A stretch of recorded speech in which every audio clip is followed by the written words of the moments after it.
this is Billie Tarascio with the Modern Divorce Podcast. Back to you with another episode that I think you're going to find very, very helpful, very, very relevant. We're talking about the phases of a high conflict divorce and how to get through them, how to address the planning stage before you file, the pendency of the divorce, which can feel like forever and sometimes last several years, and then how to thrive afterwards. And we are so lucky to be joined today by international divorce coach, Camilla Calberg. Camilla, welcome to the show.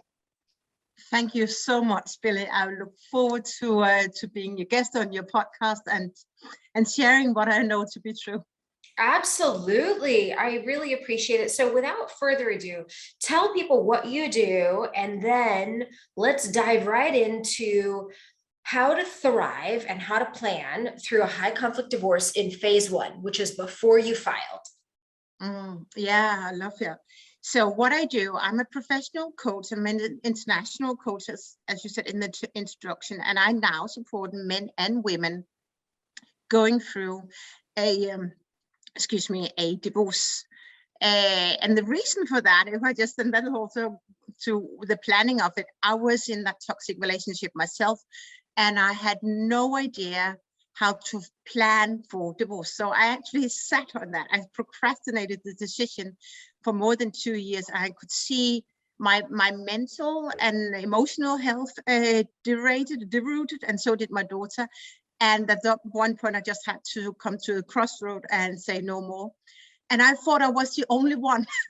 I don't know, but I thought I was the only one in this environment, this society, in the world on that. But then reaching out, and so there's so many people out there who don't reach out for help, and that's why I'm now here and so happy to help so many men and women get a better life on the other side of divorce. I love it. I love it. That's fantastic. And what you experienced, spending 2 years knowing you needed a divorce and not knowing what to do is so common. Most of the time when I'm talking to someone who's ready to file for divorce, they've been thinking about it for 3 years. And they've waited until things are very, very, very bad and they've hit their breaking point. So how can people prepare for divorce when they know they need one and they're in a toxic, high conflict relationship? How they can prepare for that. I think the first part of the preparation is to it starts by honoring who you are and what you deserve in life, what life you deserve. That's really where you're at a crossroad. Is this the relationship I'm in right now? Does this serve me or doesn't it serve you? Like I procrastinate on this the divorce for 2 years, but you say it's coming for more than 3 years. So we actually putting our life on pause for 3 years and more. And that's the first kind of flag. So be prepared and dare to lean forward. And then I would say, in order to prepare for that, what I know to be true, and that's also why I stepped into being an international coach, get professional people on board, like a lawyer as yourself, like a therapist, like a coach, someone else who can help you plan. I had my coach, and I would never have been able to plan my divorce. I planned every single moment, every minute, how I was going to break it, where my daughter was going to be. I had my entire network lined up for that one conversation at 8 p.m. that night. Wow. And that made me, from when I took the decision that no more, and I can feel my body reacting right now, no more, I just got everything in order, and then I took back control, and then it was me driving it, and I was no more a victim of the relationship I was in. Okay. Oh, wow. There was a lot there. What many people do when they realize, wow, this relationship isn't serving me. I don't have the life I want. I'm not proud of the life I'm living. That's usually kind of the starting point. And then what usually happens is that's when people try to start setting some boundaries, try to start changing the relationship, and to see, can I within my relationship get to a point where I do feel good about my life and my relationship and myself? And did you try that? Did you go through a period of trying to set different boundaries and set different parameters and change your relationship? And tell me how that went. I love that, because actually that was before the planning of it. But I did, and actually I went with the person I was with. I left him first time when my daughter was just about a year. Then we were split up for 2 years, but we lived each other in different places, and then we rejoined, or what do we call it, recoupled. And we spent more than 3 years on couple therapy. I can't remember how much money we invested in this, and he knew he had to work on his behavior. So we had couple therapy. He had his own therapy sessions on a weekly basis. We invested so much. We were on these romantic retreats, but there was no sign of improvement. On the other side, that when we flipped the coin, I started losing my hair. I was afraid to go to the bed at night. My daughter started to do self-sabotage. There were so many signs that even though we tried to heal or fix what could not be broken, it just started to fall into more pieces. And that's why I came to the very clear crossroad. I can no longer be in this relationship, or this relationship doesn't serve how I want to live my life. Okay. So one of the things that you talked about that you planned out was how you were going to break the news.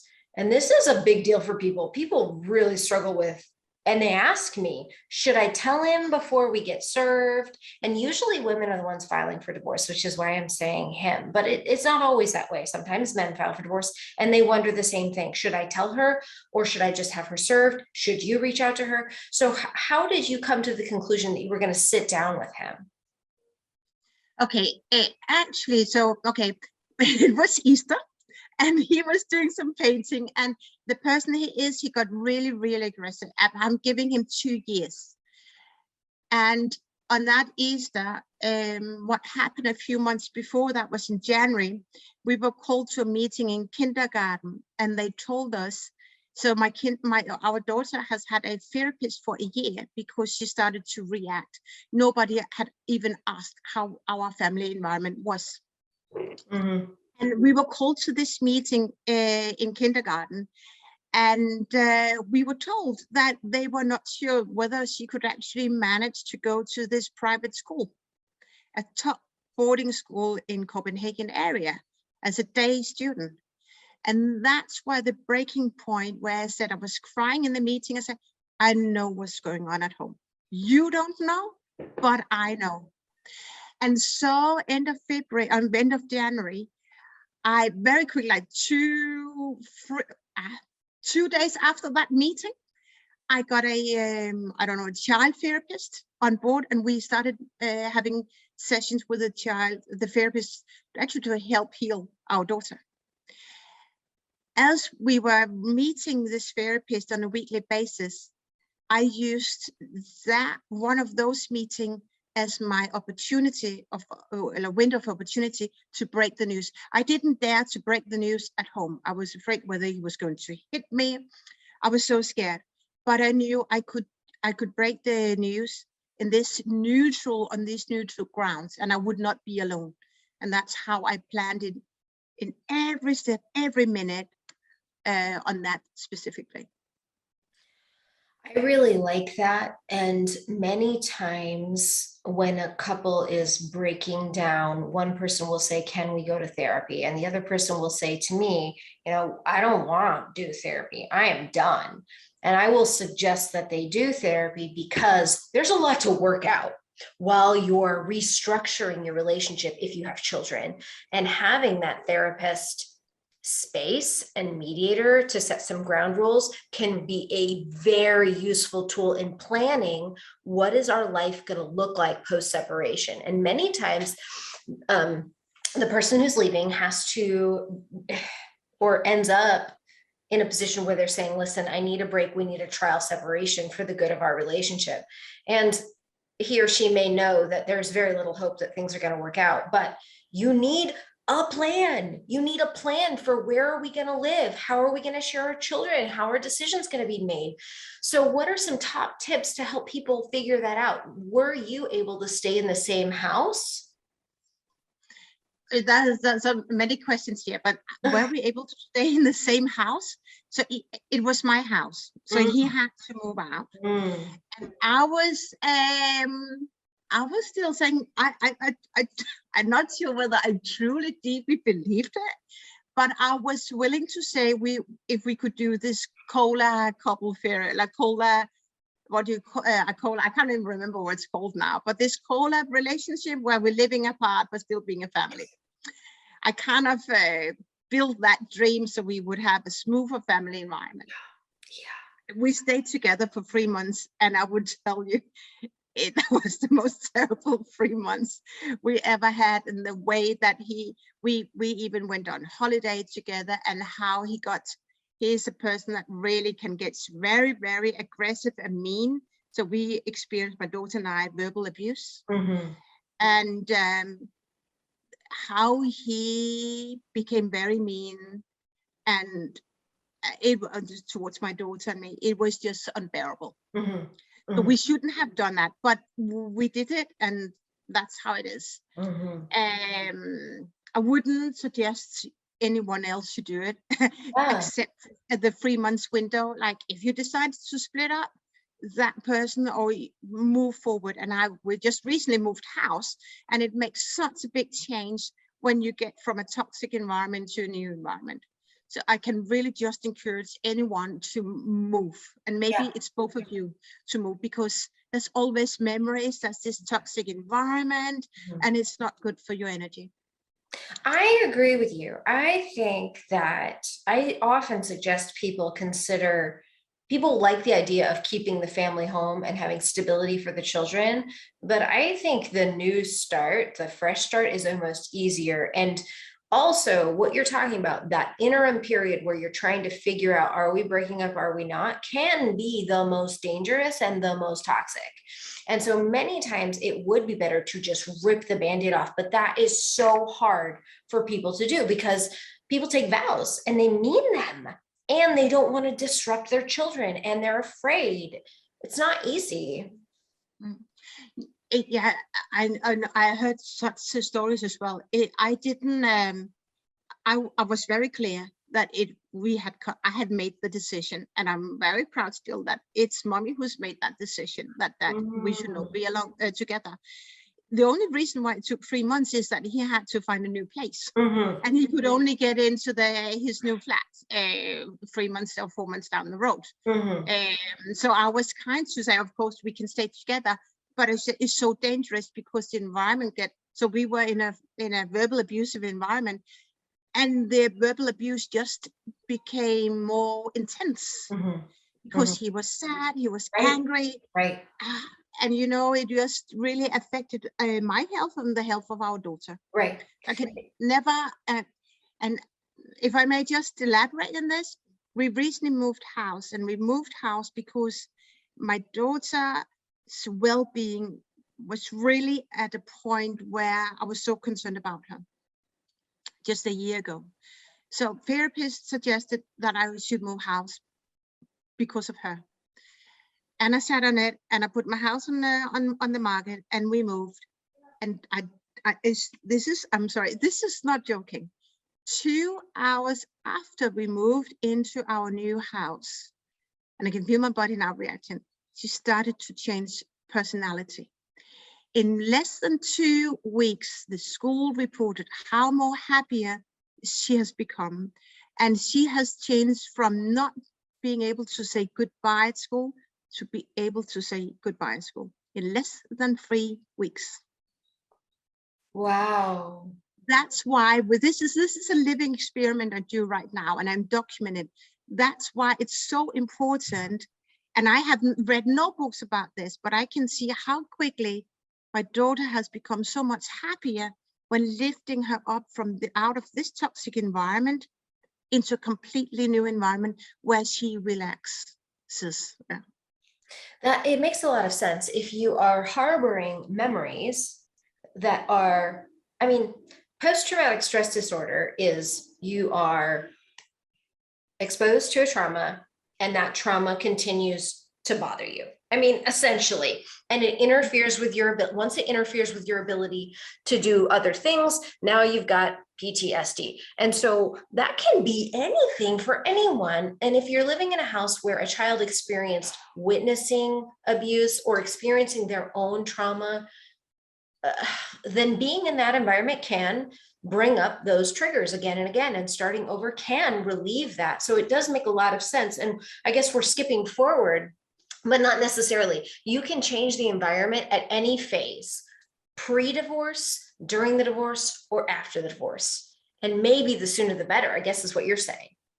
Absolutely, because if we're talking about children, then what I know now is that if children live in a toxic relationship, it affects their ability to learn.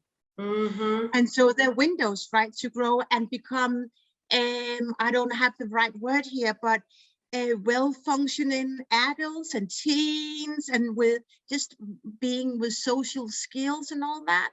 So, and the longer they stay in an abusive relationship, and she's seen me being verbally abused, and she takes that on her, and she doesn't take on the guilt. But when I was verbally abused, she was verbally abused as well. And that's why the sooner you can move out of that environment, whether you still are in the relationship or married, the better for the child, and then also better for you, because verbal abuse, if you hear a verbal abuse more than 10 times, you start to believe it. It affects your health, your emotional well-being, your mentally well-being, your career. There's so many consequences by being in an environment that doesn't serve you. Mm-hmm. So does your daughter still see her dad? No, he has got a court ruling that he is not so far allowed to see her. Okay. So how did that happen? So, okay, that's a really interesting question. All right, when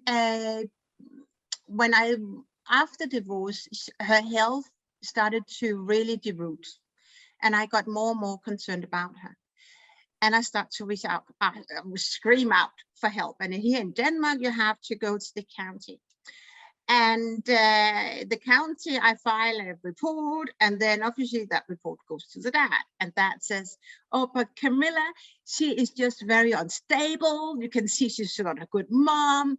And our daughter, she's completely well-being. She's got a lot of friends. And then we were going to a lot of mediations and conversations in this kind of a, I don't know, it's not a courtroom. I don't know what we call it in English even, but in a family support environment. Mm-hmm. And we got judges on, the lawyers, attorneys on, and then they asked for evidence from the school. Mm-hmm. And they reported the same changes. They see that I saw as well. Mm-hmm. And then he asked for a kind of 50-50, I don't know what we call it, but stay 7 days in my home and 7 days at her home. And the short of a long story was that they believed in what I reported, her being unstable, her being kind of on the edge to break down. And that's where I said, and I've reported verbal abuse. And they listened to my case, and they saw the divorce and the relationship from the eyes of a child, finally. And that's where a court ruling came and said, you, at this moment in time, you're not allowed to see your daughter. Wow. How long did that take for the court to understand what you were saying? The whole process from reaching out first time to help, but they didn't believe me or trust me at all. Let's say about a year. 1 year. And how many times did you go in front of the judge in that year? Here in Denmark, I had my attorney to go fronting the judges, but there was case rulings and to be honest, I don't know how many, but she was not protecting me, but she was dealing with his lawyer and attorneys. So we were second in row. So what I did here was that when I sensed that, so I didn't know he was filing a court case against me. And the moment I found out, I researched, and I decided to put my money on one of the best lawyers or attorneys in Copenhagen areas. I'd rather prefer to invest money in a person that can help me, and then like put my life, not my life on hold, but like holidays on pause, and investing money in that rather than saying I can't afford that and I can do it myself, but I want to go on holiday. So that was a very clear decision and conscious decision I made that January that year. That's very impressive, and it's very hard to do here. It's very hard to get a judge to suspend a parent's parenting time based on verbal abuse. And what we have to do is exactly what you said. We have to show a direct impact to the child. If your child had been functioning well in Arizona, where I'm at, a judge would not care. But if you can show my child is not okay with this, because were you doing 1 week on, 1 week off? Were you doing equal time? No, not at all. There was no equal time. He's never been really present. Wow. So he really shifted because suddenly, no, there's never been like that. She hasn't seen her dad. Had never slept over since he moved out of the house. Is there? And also in this, oh, I'm sorry. Oh no, go ahead. Okay, so in this before the court has made this decision, she was also asked to invite it into a meeting, but and she was supposed to be on her own, but they could just, it was so clear, she was so afraid, and so I think that situation spoke by itself, or would say in English. It was very clear she was not well-being, or not in her well-being, and what the school report as well was like, this is a girl you have to be really cautious about. Got it. How old is she? Now she's 7. When all this started, she was about 5. Got it. Okay. So is there a path forward where he will see her, or no? We don't know yet. Then in about maybe, so now we are in March, so maybe in September time, there will be a kind of an assessment with psychologists, and they will all for the child, the sake of the child, and they will interrogate him, find out how his qualities as a parent. They will assess and monitor how they connect. Mm-hmm. If they connect, so because she's so afraid of him, so mm-hmm. And then from all these conversations and observations, they will decide what is the best for our daughter. Wow. So it sounds like the process is a little bit different there. But if I'm just recapping phase 1 and phase 2, phase 1 is before the divorce. And it sounds like your biggest takeaway is plan everything.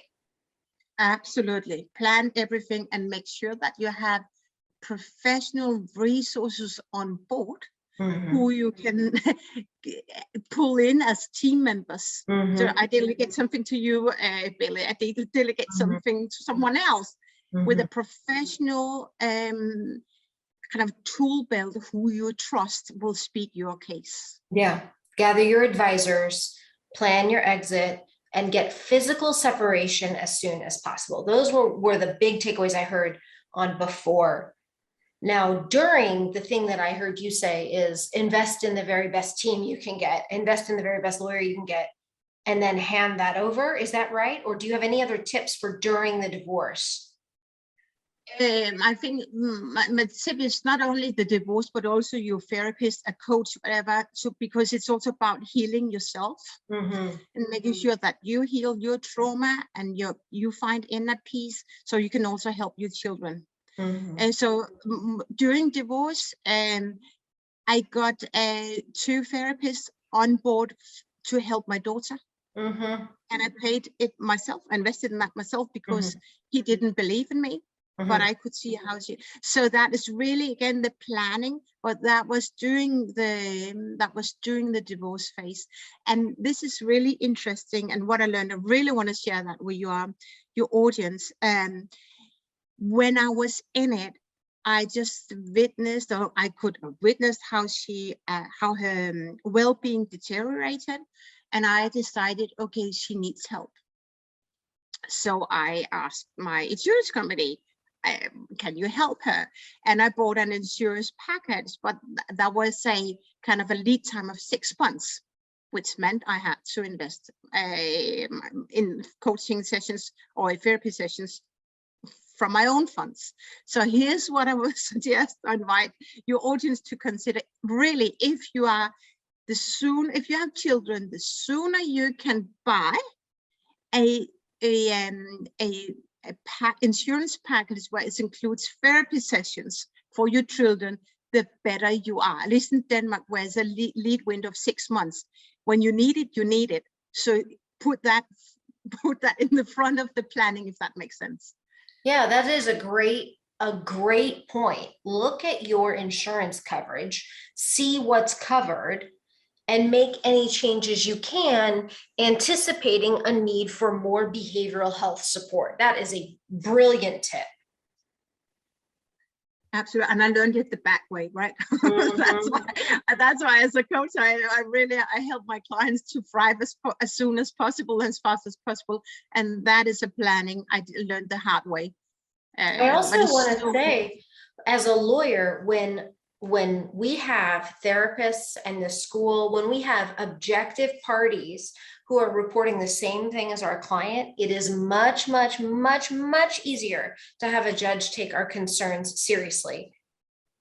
When it's just one parent's concerns versus another parent's concerns, our courts, it's like they don't hear anything. Yeah, but that was also in our case. But then the school was kind of called in to report how they saw her and how she showed up in school. And so before, when it all started, she was kind of nerve-wracked before even leaving the house.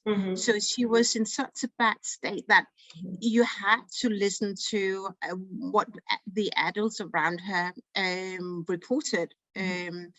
And because we are up against a person who has his own life and view perspective of life and how reality is, but it's not really reflecting the real reality. Why can we say that? So luckily that was enough evidence to where the judges what's the English was that judges start to listen to the reporting and say, okay, this is for the sake of a child, it's not the sake of a parent. Right. That's just key. It's absolutely key. Now, if we move into the last phase, post-divorce, what are your top tips to thrive post-divorce? I love that question. The top tips to thrive post-divorce. If you haven't healed your trauma, if you still linger in grief, aggressiveness, or kind of depression, whatever, heal. You cannot thrive if you haven't healed. And when you have healed, and if you work with the right resources, right coaches or therapists, you will start to find your inner peace, your inner North Star. And when you find your inner North Star, everything around you can be chaotic. But when you know what to be true, And when you trust yourself and when you love yourself, you're proud of what you've done and what you do, then you'll really, really start to thrive and live your best life. That is major and sort of easier said than done. On one hand, the first thing is heal from trauma, treat depression or anxiety or whatever else is going on that needs to be treated. And the third one is the really hard thing. Learn how to hear and listen to your North Star. Can you talk a little more about that? Yeah, so this is really about looking inside. Change comes from within. So work with a coach that will help you identify or define what is your purpose in life? What are your dreams in life? And where are your limiting beliefs? What are your limiting beliefs? Where do you not trust yourself? Why do you want to stay in the comfort zone and not tapping into what is good for you and creating something new? Either you can be the creator of your future, or you can be a victim of it. And like you and me, we create the future for someone else. But you will thrive when the moment you dare to step into the unknown. But the best way to get there is actually to work with a coach, a therapist who has the tools and will help you tap into your dreams, because your dreams can't come true. And then maybe you say, when you listen to me right now, you say, Camilla, that is not true. But then there's something is blocking you for owning that. And then it's about healing. It's about working on what is blocking you for leaning forward. Does that make sense? It does. It does. And it is the perfect segue into how can people reach you and work with you? Yeah, so they can reach, I'll find the various platforms like LinkedIn and Facebook. So my name is Camilla Calberg with a C, and I think you in your show notes, you'll put it in. And my website is Calberg Coaching. And I think that's the best way to reach out to me from my website. So follow me on either Facebook or LinkedIn. I'm very present on LinkedIn. Okay. Yeah. And how long do people usually work with you, your coaching clients? Some work for me on year. And I just recently launched a laser coaching intensive and 3 and 6 months. Also to accommodate those people who have money frozen. As a few of my clients who have money frozen. And so it really also depends on where you are. And then I have group coaching sessions, group coaching programs before and after, as we talked about. No, sorry, before and during. And then after, because we are in different emotional and mental stages depending on where we are on the divorce journey. Wonderful. Thank you so much for your time today. It's been an absolute pleasure. If you all have enjoyed this episode of the Modern Divorce Podcast, make sure to like this episode, rank it, leave a review, and then we will make sure to get you Camilla's website here. Camilla, thank you so much for coming on the show. It's been a real pleasure. Thank you for inviting me, Billie. Bye.